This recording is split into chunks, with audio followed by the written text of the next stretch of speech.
L'orphelinat Le Corps de Paola à Pointe-Noire, dans un élan de partage hors du commun, vient par le biais de l'association de soutien aux orphelins du Congo ASOC de poser un acte d'amour et de bonté en direction des deux orphelinats de la place. Il s'agit d'abord du centre d'accueil des mineurs situé dans le 2e arrondissement Vomvou, qui a réceptionné un don de vivres composé essentiellement des sacs de riz, cartons de savon, bidons d'huile et des boîtes de beurre. Tout cela pour apporter une assistance morale à une vingtaine d'enfants que regorge cet orphelinat. Et le don a été bien accueilli par les responsables du dit centre. Nos remerciements vont d'abord droit à la délégation d'ASOC qui a bien voulu nous faire l'honneur d'être bénéficiaires de ce don. Et ça nous va droit au cœur parce qu'ils sont comme nous, travaillant dans le même domaine et ils ont fait penser nous apporter un plus. Ça ne peut que nous soulager. C'est un ballon d'oxygène pour nous. Alors il n'y a pas moyen de ne pas dire merci. Nous disons merci au nom des enfants qui ne sont pas là parce que certains enfants sont en apprentissage, d'autres sont à l'école pour les aider.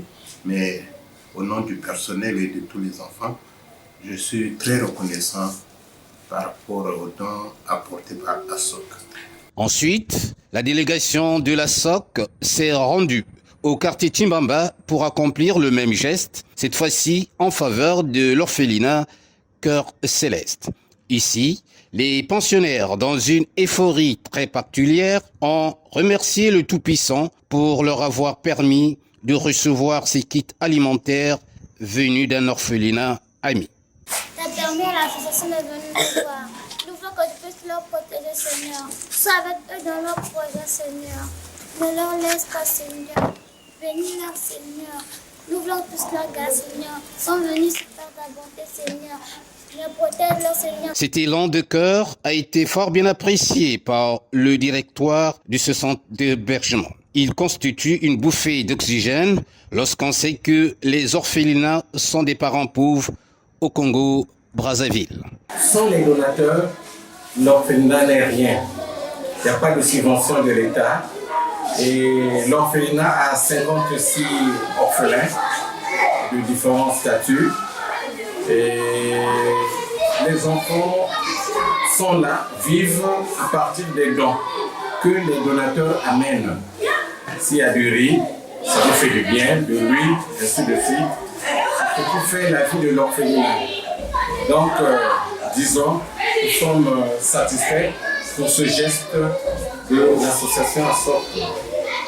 La nouvelle secrétaire de l'orphelinat Le Corps de Paola pense que cette visite effectuée dans les deux structures d'hébergement l'ont aidé à découvrir et connaître les autres acteurs agissant au niveau de la protection de l'enfant. Le geste représente pour moi quelque chose de fort parce que quitter ma maison, qui est l'orphelinat Cœur de Paola, et aller vers d'autres maisons, d'autres enfants.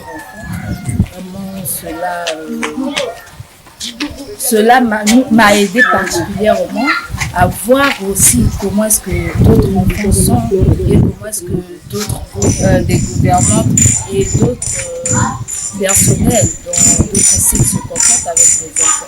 Donc c'était une découverte pour moi aussi. Le désir ardent de donner à ceux qui n'en trouvent pas reste pourtant l'ambition poursuivie par la SOC. Une fois de plus, cette association vient de matérialiser son engagement à travers cette opération de remise de dons. En tant qu'ASOC, lorsque nous faisons cela, c'est pour venir en aide auprès de ceux qui n'en ont pas. Et c'était ça l'objectif primordial, sinon principal. Et ça a été une joie pour nous de pouvoir voir les enfants de ces deux structures que nous avons fait ce don. Pour citer le CAM et aussi l'orphelinat Cœur Céleste, nous avons vu la joie que les enfants ont manifesté de recevoir ces dons. Et nous, en retour, ne pouvons qu'être contents de cet acte que nous avons effectué pour ce jour. On rappelle Il y a quelques jours de cela que la SOC, conduite par son président, Karil Sisto Bondoko Elangui, a eu à venir en aide à certains orphelinats de Brazzaville, la capitale. Notamment Espace Charo de Bakongo, Espace Morgan de Mukondo, Flamme de la Trinité de Kissondi et enfin l'orphelinat Singa Thérèse au quartier Bifouti qui ont réceptionné des vivres de plusieurs natures, dans l'espoir de redonner du sourire à leurs pensionnaires. Un acte caritatif qui annonce déjà l'ouverture très prochaine à Brazzaville du deuxième orphelinat de la SOC.